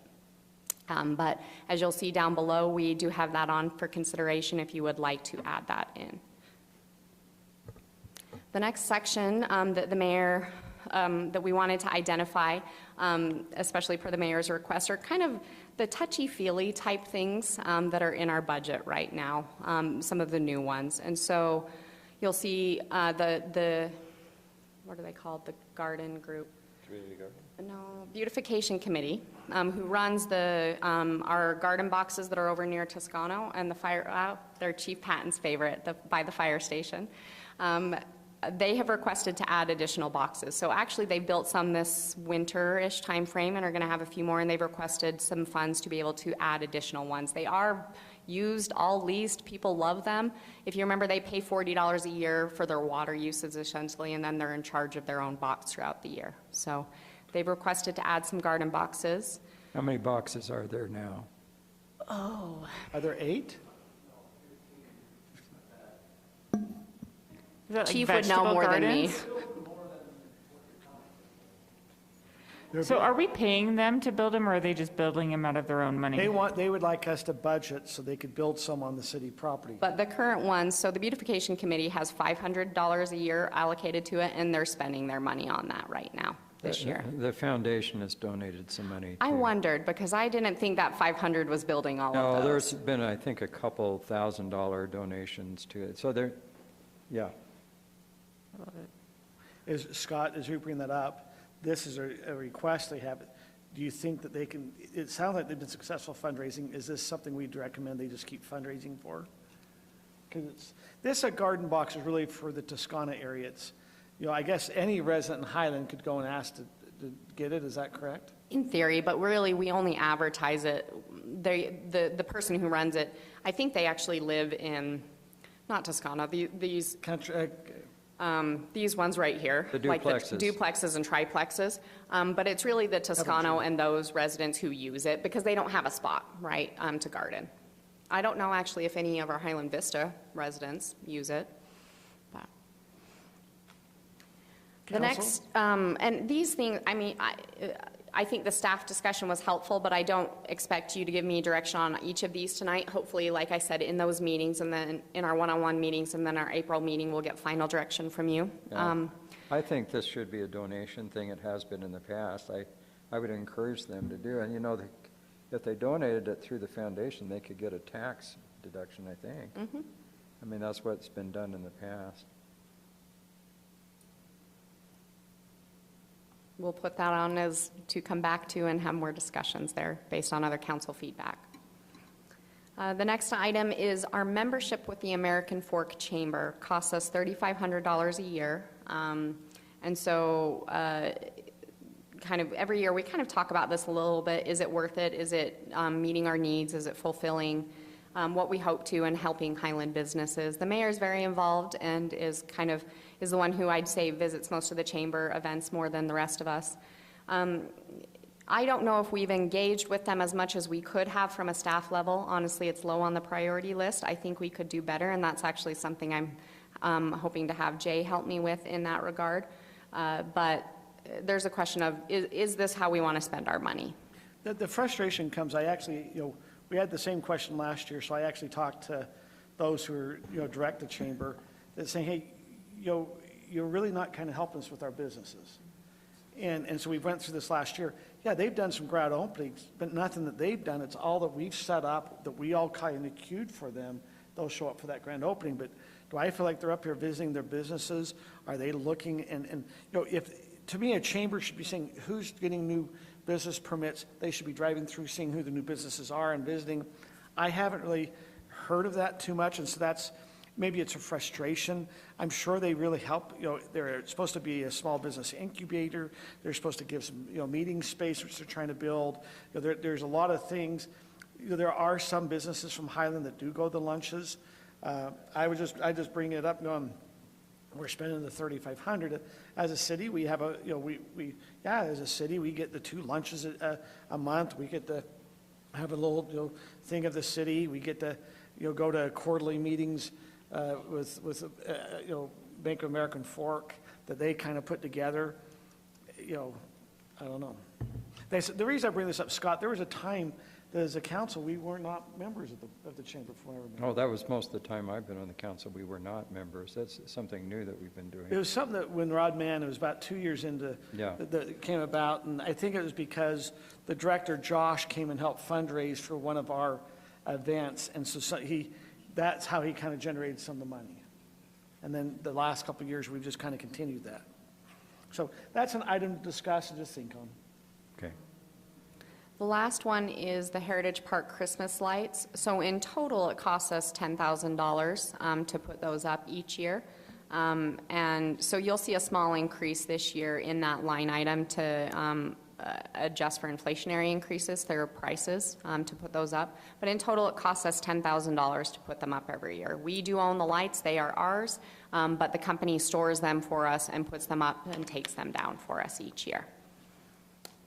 Just going back to the last line item, the chamber, it might be worth just buying our own big scissors. Brittany just looked it up, and We they're have like our own big $100. scissors. We do have our Yeah, own big we do. scissors in my office. Yeah. Oh, we could get them pretty cheap, and We just can have Lena be in charge of do that, our or own big ribbon or and Robin, I mean? scissor Robin, Well, and I'll tell you, for $3,500, I thought we could have 2 years, or, twice a year, we could invite all the businesses in if it be for a big lunch and ask what issues they have going on here in Highland. Now, I want to support, I think the chambers do add value. I was hoping, my concern is they're the AAF chamber. I'm not sure they're coming up here to Highland, or, I could understand if it was a Lone Peak chamber. well, they say that the Lone Peak, but I think I've never seen they've Lone gotten bigger down AFs, I Yeah. think. yeah, they call it the Lone Peak Business Alliance up here, but That was just to add to get a membership, in my opinion. All right. I'm fine not doing that, but But when you go through, look at it, and that's something we can discuss in April. Heritage, I'm good with those lights. I think everybody loves those Christmas lights. I get a lot of positive comments. Me too, And they were Scott. great this year. Oh, yeah. That second Tree of Life was good. They need to be animated. What's that? They do need to be animated. I wonder who has some that they're not using. Yeah, that'd be 60 hours easy. Some of them, though, are in American Fork are animated. Yeah.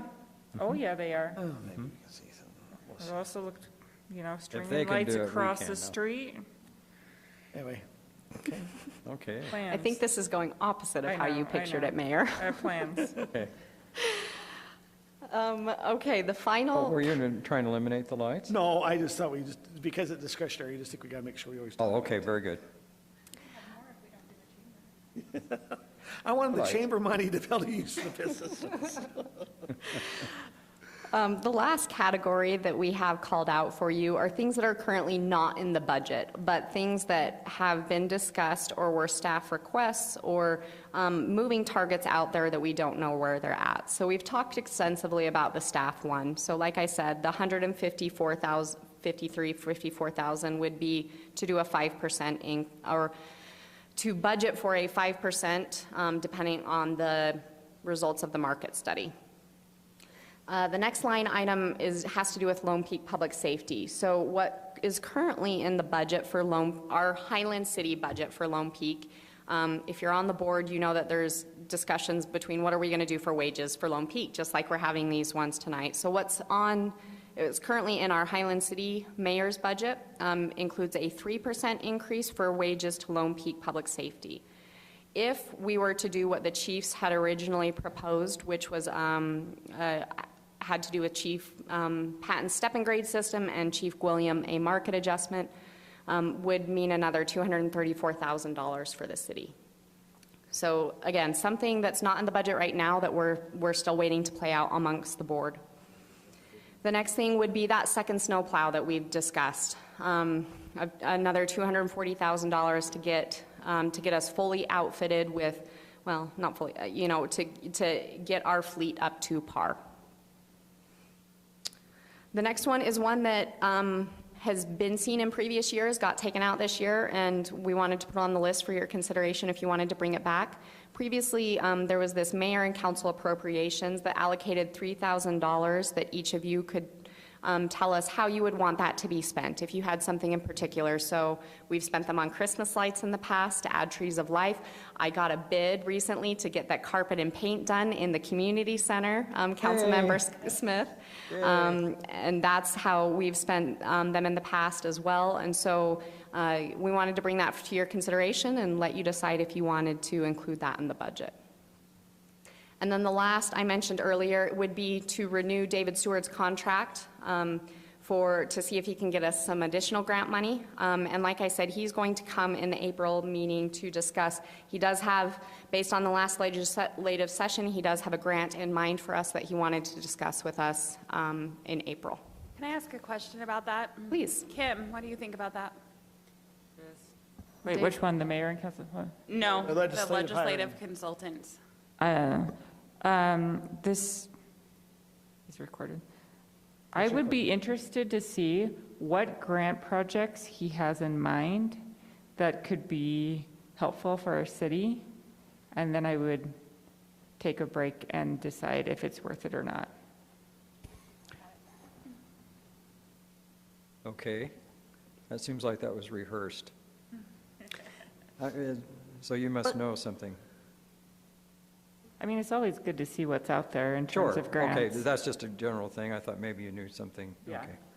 Because, I mean, last time, we paid 100,000, got 1 million. Yes. Yeah. That's 10 to 1. I mean, if we could do that 10 to 1, I mean. So, well, I Yeah. think David will come in and say, hey, from the legislative session, these are maybe some funds that are available. He's talked to me and Andy a week or so ago, and he'll share what maybe projects, and Andy can say, hey, this is where we marry up if it's a water project or things that way. And then we can say, hey, are we willing to go ahead and keep, paying on that consultant to be able to have him go and see if we can be successful in getting those grants? So Erin, I guess my question is on these for consideration items, do we have a side-by-side, this is the total projected revenue, or is it coming up? Did I You set just the led stage? in so well, Excellent. Councilmember Peterson. Great. Page 3 of your document. And actually, this is going to be annoying, but there's a reason behind it, so bear with me. You kind of need to look at page 3 and page 4 in conjunction, and there's a reason they're not combined. So page 3 is your projected net revenue and expenses. So if the budget were passed as the mayor's draft budget presented to you, you can see what the total expenditure in each of the funds are, what the total revenue is, and whether we are using to or adding to the fund balance. So remember, this is backwards accounting, which means negatives are positive. Meaning, so for example, on the general fund, that $227,000 is extra general fund revenue, net revenue that would be added to the general fund balance. And that's based on what we're budgeting currently with the sales tax. What you have in this 30-page document in front of you, if it were to be passed as it stands right now. 45-page document, excuse me. Don't shirk. Okay, there are a few funky exceptions that I want to make you aware of. Oh, wait, so hold on. Before we get there, page 3 and page 4. And so, like I said, gray column, either net revenue or net expense from fund balance. And then you can compare that on page 4. So again, I didn't want to combine these because these are two different documents. So page 4 is, like we've talked about, point in time, what the auditor said was our fund balance at the end of fiscal year 22, plus or minus what we're planning on doing in 23 gives us the estimated ending balance in 23. So what you want to compare to essentially, like for general fund, is, okay, so we're estimating that we're going to have $4.1 million in our general fund balance, and we're actually adding to it so we can make this work. But there are a couple of funds that I want to call your attention to that doesn't seem like it's going to work, but actually will work because of construction year mostly. So actually first let's talk about the general fund. So like we talked about, there are some big one-time expenses coming out of there, including the parks maintenance building, the Safe Routes to School grant, and the snow plow purchase. 1.29 if you just look at those three. But yet we are projecting net revenue, even though we're trying to be conservative in our sales tax projections, we are projecting net revenue of $227,000. The other fund, we talked about, no, we haven't talked about this one yet, that I want to draw your attention to is the Capital Improvement Building Fund. So your estimated, there we go, top line. It's saying that we need to use $899,000 in fund balance, but it does not look like we have that. However, that does not account for the fact that essentially we were assuming we were going to spend $800,000 on the maintenance building this year, which we are not. We are spending some on the architect, if you remember you approved a little while ago, but certainly not that. So essentially the actual updated estimated balance is going to be $1.6 million, so that $800,000 or $900,000 we would need does fit into that $1.6 million. Like I said, I will send you these slides. The next fund on that is our culinary water fund. And again, timing of projects. So it does, what you see on page 4 doesn't include the fact that we got that $1 million in grant revenue, and that, but we have spent, or you approved to spend $500,000 in expenditures. And so essentially it will bump up our estimated balance $500,000 to $1.8 million. And so when we say we're going to use 1.4 million of that, we anticipate having that. Last one in that category is our pressurized irrigation fund. And so PI, as you know, we've gotten a lot of grant revenue. And so because that wasn't included in mid-year budget adjustments because we didn't have the money yet, we have received $2 million in grant revenue. And we were anticipating being further along in that project than we are and have spending more money than we have just because you can't get parts for PI meters right now. And so essentially we're adding $4 million to that fund balance. And so when we say we're going to use $2.5 million, again, that will be in the fund balance.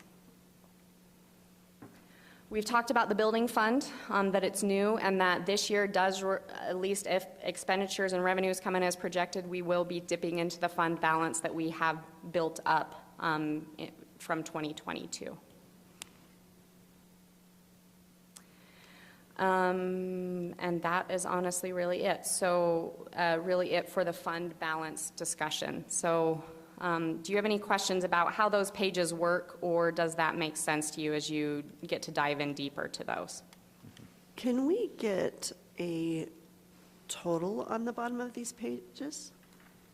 Does that make sense? So we have each of these line items, but we don't have a total of, So we have totals based on the funds themselves. Which Right. pages do you mean, Councilmember Peterson? just overall. Like how big is our big budget if you include all of the funds together? Mm-hmm. Yes. Like just to, so that I can go, okay, general fund this, whatever. So I like the line items, but at the bottom, I would love to have just the totals. What is the final revenue spend balance? Will you look to page That make 9 for sense? me in the big budget, and let me make sure that I understand what you need, and that we don't already have Page that. 9. So 9 in your big fat, Yep, that's that what I budget? wanted. Is that what you want? Yes, so those, I was that, looking for it in here. you're right, and we could call that out more. So at the bottom of every revenue section and every expenditure section in each fund, there is that line for you. And those are summarized in this page 3, essentially. You can see your expenditures and revenues. Wait, so Aaron, Are all the funds put together in one final? I know, we could do it, essentially looking at all of that. We've just broken them out by fund. Okay. Sorry, Councilmember Rodella? oh, yeah. So we have the significant budget items, Yes, ma'am. 24th, and we have like council budget priorities. I remember, was it last year, we basically had like a comparison, what would happen if we funded everything, and how much money do we actually have? And then from there, we can say, okay, this is what money we have, this is how much we're going to be short on if we fund everything, and then that way we can kind of pick or choose our priorities and what we really want to fund based on the exact number of how much money we have per each line item. That's what I Yes. wanted. So essentially, we could do it more detailed, but if you look like, we could do it more detailed. So the general fund, so the only thing that's not in the General budget. fund is usually the Yeah. best case scenario. The there. only thing that's not in the budget is those 5 things that are in the for consideration category. Okay, so Everything the else is discretionary funded. requests are funded then? Yes. Okay. Everything else is funded. The only thing not in your budget are those 5 things in Okay, the okay. for consideration. So if you were look like at the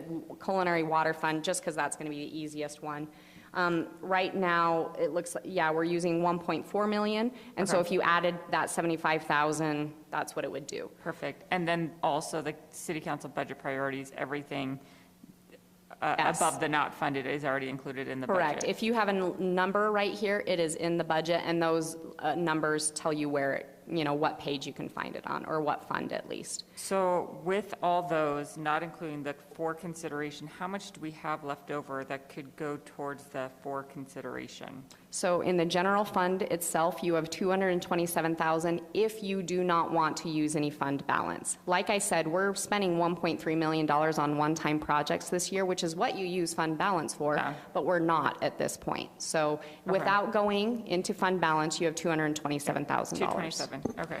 The total of the for consideration items. that What we is hit, that? The general fund is 542,000. Thank you, okay. 542? Okay. Correct. So if you funded all of them, essentially you would need to fund about 240 out of fund balance. Okay.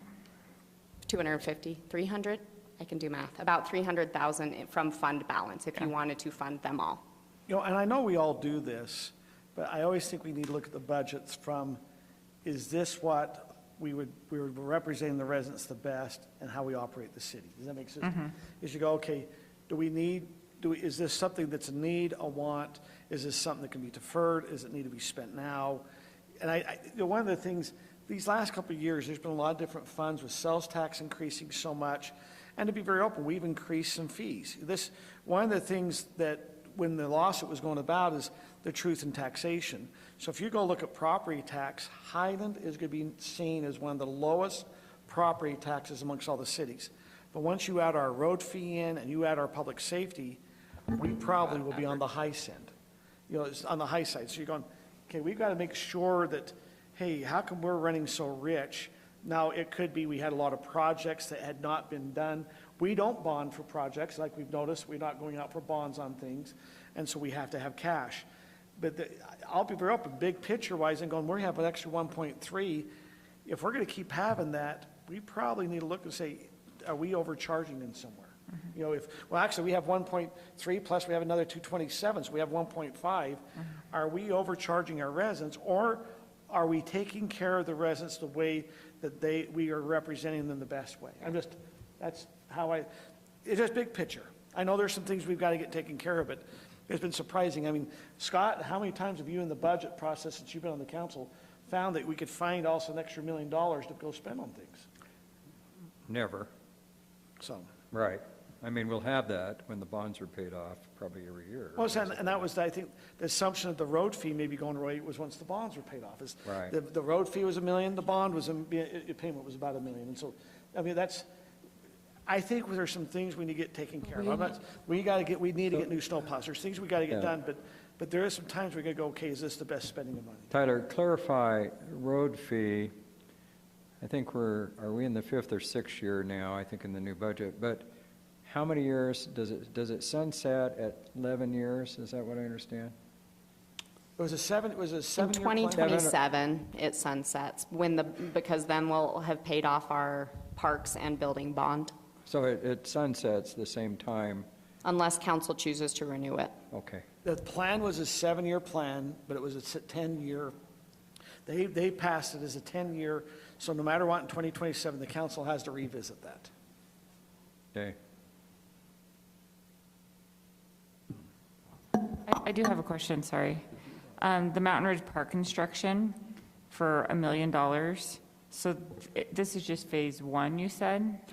I wish $1 million was only for phase 1. This is to finish out everything we talked about. To finish phase 1? Yes, correct.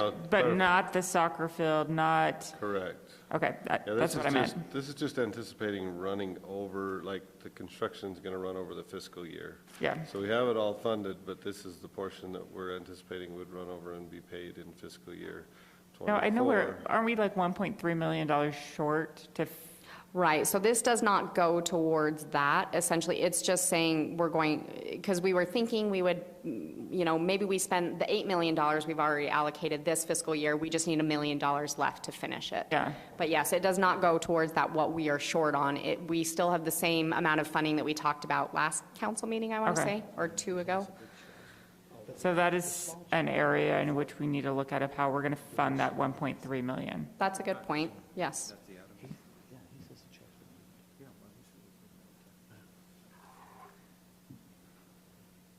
So remember, we already had this in our meeting back in March, the end of March last week.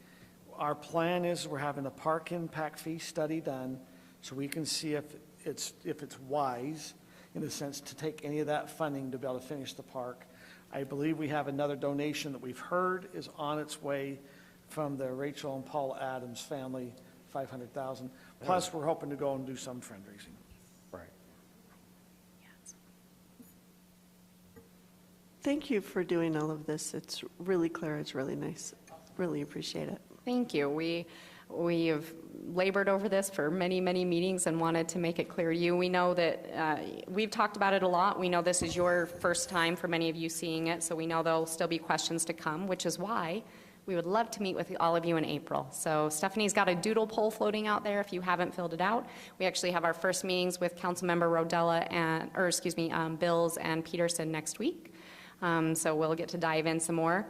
And then, like I said, so we'll kind of get individual direction from you there, but hope to bring it all together at the end of April and say this is what the council wants in a budget work session so that you can vote for the tentative budget, and we feel pretty good about that tentative budget May 2nd.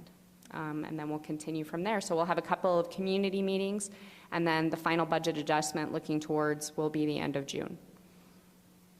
So I'd like to really thank the staff, but I think Mayor Osler has put a lot of time into this, and we really appreciate that.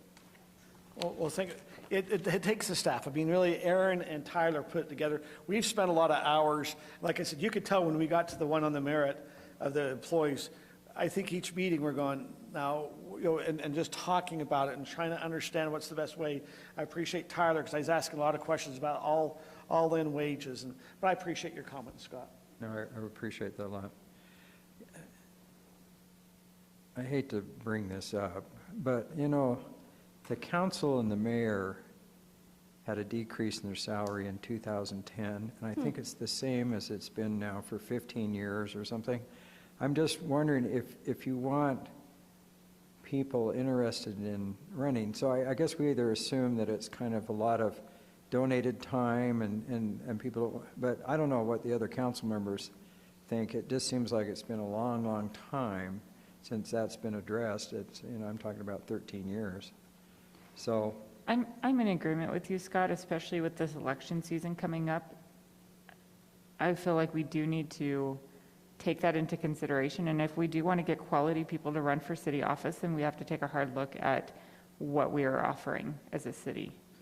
yeah, I agree. Can we add that as part of our labor, wage Yeah, study to see what our What your city- counterparts make. I think that's absolutely appropriate. We'd be happy to do that. And I think, honestly, we could do that separate from the wage study and just do it pretty Right. quickly, just a survey of neighboring communities, so. Because some people can do it kind of as a donation to the city, but at the same time, I think if you want other people in the city to be interested, some people would want to be compensated more for the time, because there's a lot of time that people put in.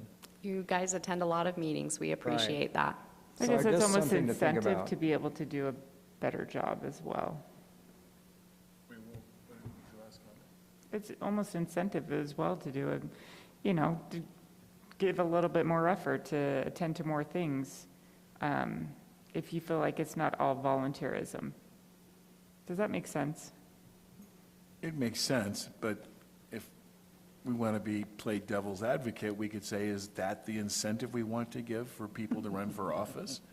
Is to make money, or is it to be a public servant? But I agree with what Scott's saying. I completely agree. I'm just saying, if we're going to be devil's advocate, I look at some people on the federal level that have become multimillionaires on a minimal salary, and it's like, boy, how'd they do that?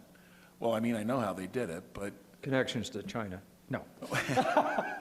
well, plus being able to use insider information in the Well, stock I market hated to bring legally. it up, but at the same time, I'm kind of thinking we ought to talk about it at some point. No, I think we should, and I agree with you. I just want to throw out the devil's advocate point of view, so.